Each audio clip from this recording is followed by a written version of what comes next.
to Lucerys Valerian, your little ass did not deserve that shit. Mm-mm. Absolutely not. Pour one out on you, Playboy, because there are multiple ways to go out in Game of Thrones, and getting your ass snacked on in the middle of the fucking sky by a whole ass dragon, that ain't one of them. That ain't one of them. Oh boy. Ooh, this episode was so fucking good. Okay.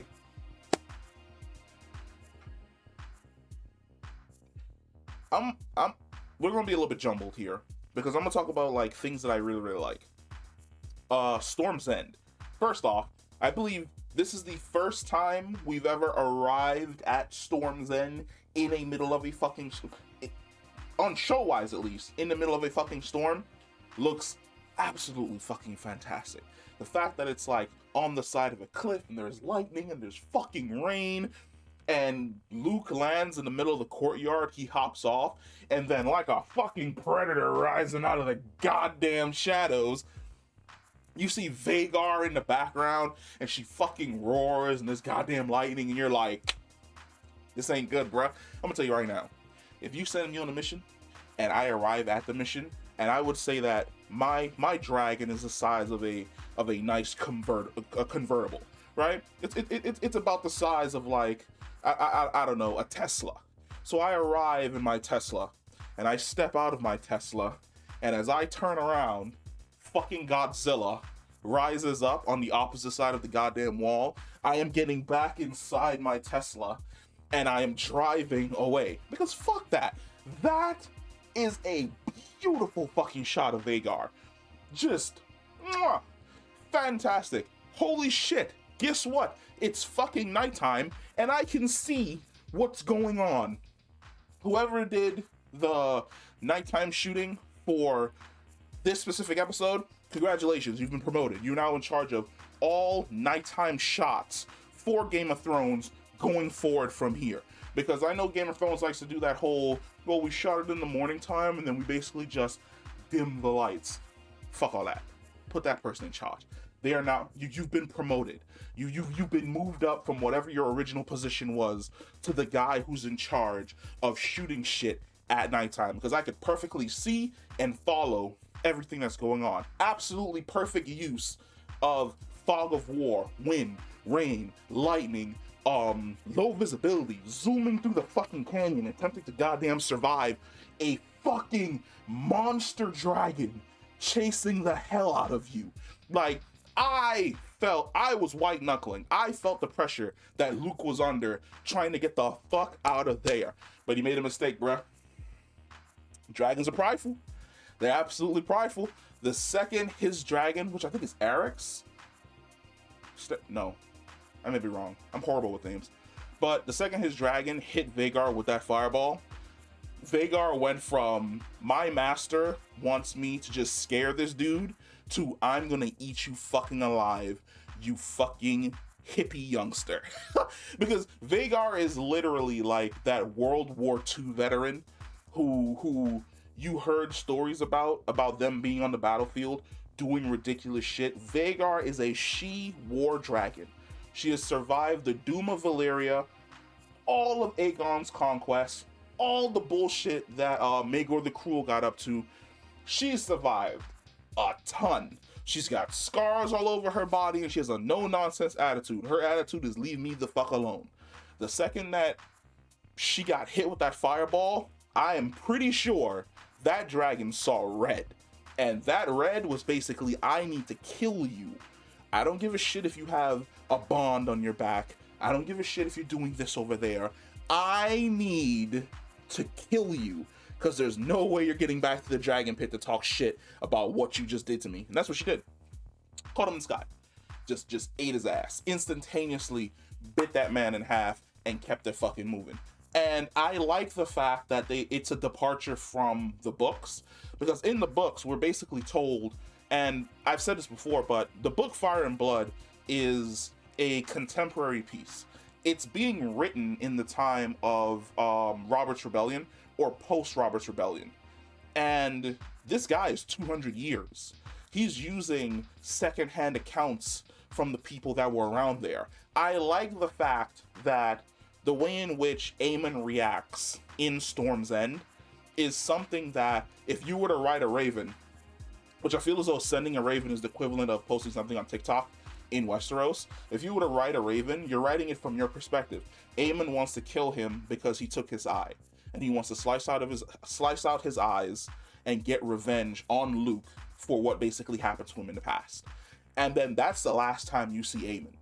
And Aemond takes off on Vhagar.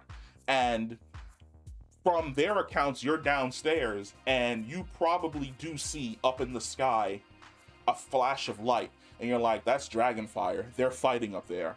And then all of a sudden, chunks of a dragon boy come raining out of the sky, and you're like, Aemond fucking killed Vhagar.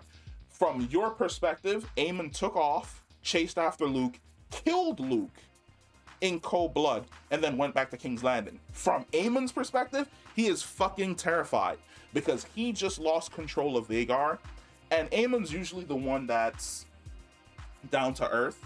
He can see what's going on. He's the most put together, I guess, of all of Alicent's children. He knows the moment he killed Luke, the war is on, because there is in no way, shape, or form is Rhaenyra, and especially Daemon, there's no way in hell they were going to basically allow this to slide. And the look of like horror and sorrow that he has on his face as he's flying away, that's exactly what he's thinking about. He didn't mean to kill Luke. Like, I don't think in that moment he meant to kill Luke. It really seemed as though he was basically trying to scare the hell out of Luke and send him running back to Dragonstone. Instead, when Luke's dragon acted out of fear and blasted Vhagar, Vhagar went kill mode, Vhagar killed Luke. Aemond looks back in sorrow because now he's a kinslayer and he never fucking meant to do that. So that's beautiful. I like the direction to decide to take Aemond's character. Now let's talk about the direction that I know a lot of people are not going to like, which is Daemon grabbing Rhaenyra by the throat. Here's the thing. I've made TikToks, and you should definitely check them out because they're fucking hilarious, about Daemon Targaryen for the entirety of this season. Daemon is not a good man. I may make TikToks about, like, joking around about his character, but in no way, I've said it before, none of the characters in this show, aside from the children, the only people in the show that are innocent are the kids. All the adults, they ain't shit. Cross up 100%. We saw this in Viserys' generation, where all the adults weren't shit, which led to them raising ain't shit kids in the form of Alicent and Rhaenyra. And then we see that Alicent and Rhaenyra took the horrible decision-making of their parents and also applied it to their kids, which fucked up their kids as well. Like, it's trauma on top of trauma on top of trauma. But Daemon is not a good person. Just think about it. Let's just talk about the wife situation, right? Daemon's married to what's her name? She was the heir of House Aaron. Her house's whole thing is like bronze, and they're the closest that the Westeros has to Mandalorians because their history is like etched into their armor. And all of a sudden I cannot remember her name. But his whole thing was he didn't want to be removed from the center of power. And because he didn't want to be removed from the center of power, he went up there, killed his wife, hopped back on the dragon, came back down to King's Landing after he'd been banished, and continued to groom and manipulate his niece, essentially, to basically stay within the center of power for the Targaryens, which is basically King's Landing, right? He did not get that. What does he do? He settles for the runner-up prize. I hate saying that she's the runner-up prize, but it's kind of like what she ended up being in a sense. And they go off and they start traversing the entirety of the East. But the problem is she never feels at home in the East, and she wants to return home to Driftmark, return home to her people. And the one keeping her there is Daemon, because he's basically throwing a temper tantrum and refuses to return home. When does he return home? When she finally dies. One of the reasons why I think that Westeros, that the showrunners removed that scene of Daemon comforting his daughters, is because it doesn't fit with the character of Daemon that they're trying to tell. Daemon Targaryen is not a good person. in that scene, in that moment, you have to understand, Daemon has never heard the dream of Aegon the Conqueror. Like, he's never heard of the prophecy of fire and ice. He's never heard of it. So in that moment, they have enemies at their door. There are people attempting to kill them.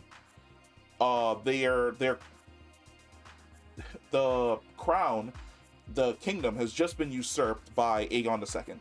And Rhaenyra is out here talking about a fucking fantasy. So him grabbing her around the throat is in Daemon's character, because he reacts to situations that annoy him with violence. And of course, he doesn't mean, I don't think in that situation that he actually means to harm Rhaenyra. He wants to essentially bring her back to reality to focus on what the fuck is going on. His response to that is gross as shit when he just grabs her around the neck and starts choking her. But that's essentially what's going on, because then Rhaenyra realizes that the only person that usually gets told this prophecy is the one who's inheriting the throne. So Jaehaerys told Viserys, and then Viserys told her. But there was no need for Viserys to tell Daemon about the prophecy of Aegon the Conqueror, because Viserys knew that Daemon would never be the person in charge. So it's in that moment Rhaenyra realizes that Daemon's not only is he out of the loop, but she was essentially told something that has only been passed along through the male line of kings and everyone who's inherited the Iron Throne since Aegon the Conqueror passed away and he passed the throne on to his son. So I know that a lot of people online are going to be like super fucking mad about Daemon. Dude, doesn't matter. I mean, in the grand scheme of Westeros shit, we have seen far more nefarious shit than a dude grabbing a woman by the throat. We have seen some nefarious shit. This situation completely sticks in line with Daemon's character.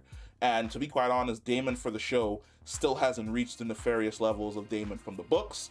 So we have all of season 2 to see whether or not they decide to take Daemon completely down that route. I love the fact that Rhaenyra got her father's crown, which was a question that I had with the previous episode focusing on the Greens, because they gave Aegon II the crown of the Conqueror, which was the silver crown, which I need to remember whether or not that crown is made out of dragon steel, Valyrian steel. I don't remember. I think it is, but I'm not 100% sure. Now, she has Viserys' crown, which is the golden crown. My girl looks beautiful. I'm team black. I am team black out here all goddamn day. I am going to stand team black even after we start getting up to some genocidal shit the same way the Greens get up to. 100 fucking percent. Her sending her kids off to all these different locations we're going to see in season 2. Jace has gone off to Winterfell, which Winterfell is my most interesting destination for Jace, and we're going to talk about that in a different video because I don't want to talk about like spoiler shit right here. Of course, we saw poor Luke. He got sent to Storm's End, and then the two twin daughters, I forgot their destinations, but they were sent to, I think, Minor Lords to see whether or not they were still basically on the side of Rhaenyra. I like the fact that they actually call out Rhaenys when she arrives, and Daemon's like, you had a fucking chance to wipe out like their entire family, and Rhaenys is like, first off, watch your tone when you speak to me. Like, that badass shit works for other motherfuckers, but that does not fucking work for me. Watch your tone. Second off, this is not my goddamn war, okay? I'm not gonna be the one who kinslays and starts this war. That is not my job, okay? It is your throne. I'm taking my ass back to Driftmark so I can cuss out my husband. It's great to see Corlys back again. I'm interested to see whether or not next season is going to instantaneously introduce his bastards, because they've been running around Driftmark like the entire fucking time. One of the things that I think the series didn't do a good job of is explaining the fact that without Rhaenys, Corlys and his family have access to dragons. Like, they can dragon bond with dragons. It's just that they did not get access to dragons until he married Rhaenys and she became the queen that never was. Of course, Daemon's all like, we gotta go get all the other dragons on the island, which we are once again in a situation that basically occurred during the original run of Game of Thrones, especially during like the final 2 seasons, where basically one side has a firepower advantage. In Game of Thrones, Daenerys' advantage was her 3 dragons. In House of the Dragon, we basically have a situation that Daemon points out off break, which you notice that Daemon's been pissed off like the entire episode, and that's because he's trying to tell them what to do, and they're not listening to what he basically wants them to do. Like, he's like, we need to do this, we need to do this, we need to do this. And then Jace comes downstairs and he's like, my mom says we ain't doing shit until she finishes having the baby. And then, of course, sadly, the baby passes away, which that majorly sucks. Like, I really feel as though we should spend a little bit more time on how Daemon feels, because this is the second child he's basically lost through a miscarriage this way, or should I say a stillbirth. Well, the first one is a miscarriage because she never had the child. The second one is a stillbirth because they had the baby and the baby was deformed. I like the fact that if you look close enough, it had like dragon teeth and like the little wing on like its back, the wing which was described in the book. I didn't think they were going to go that way. I thought they were just going to go that it was just going to be a stillbirth and call it a day. No, the baby was actually misshapen and malformed. So that was a shock that I did not expect. Let me tell you something, man. Game of Thrones this season has really like brought to the forefront just how fucked up like medieval births were and how births still are, because it's a lot of fucking screaming and blood and gross shit that, like, if you weren't aware of it now, season 1 is completely desensitized it to you to the extent that women go through when they're having fucking kids. What else did I want to talk about? There was something else that I actually wanted to talk about that was on my mind. Otto fucking Hightower. I like the fact that it was basically shot for shot from episode 2, where Daemon takes the dragon egg and fucks off the Dragonstone. I like the fact that Otto basically shows up. That takes balls, man. That's major balls to walk up the Dragonstone with Daemon. Once again, my favorite fucking dragon, Caraxes, just comes cruising down the hill. And one of the things that I love about Caraxes is his roar isn't like a deep roar. It's like a high-pitched whine. And I don't know why, but I think a high-pitched whine from a dragon is way more terrifying than the deep roar, because you hear that whine before you see him. And then he just comes off of like the cliff, and then you see him and he roars, but it's still like a high-pitched roar. Fucking great. I like the fact that Rhaenyra comes swooping in on her dragon, lands behind Otto, and is like, I dare any of you motherfuckers to like attempt to kill me, because then my dragon kills all of y'all, and then Daemon takes over, and then Daemon goes to King's Landing and just burns that motherfucker to the ground. And she's wearing her father's crown, and Otto sees her wearing the crown, and there's like a moment where he's stumped, that he's just like, damn, where'd you get that? I thought that joint was okay. And they try to do the negotiation, and she's like, man, we don't accept your terms. Like, you want our kids to be wine holders and cupbearers? Fuck all that. We're gonna be chilling here on Dragonstone. We're gonna wait for y'all to fuck up and make the first move. And then when y'all make the first move, we're gonna go to war and we're gonna beat y'all ass. I like the fact that Otto basically also like reveals his hand and he's like, who finna help y'all? I've been talking to everybody. Like, we got the Lannisters. We got the Gardeners. No, the Gardeners were already dead by the time of Aegon's conquest. We got the Tyrells.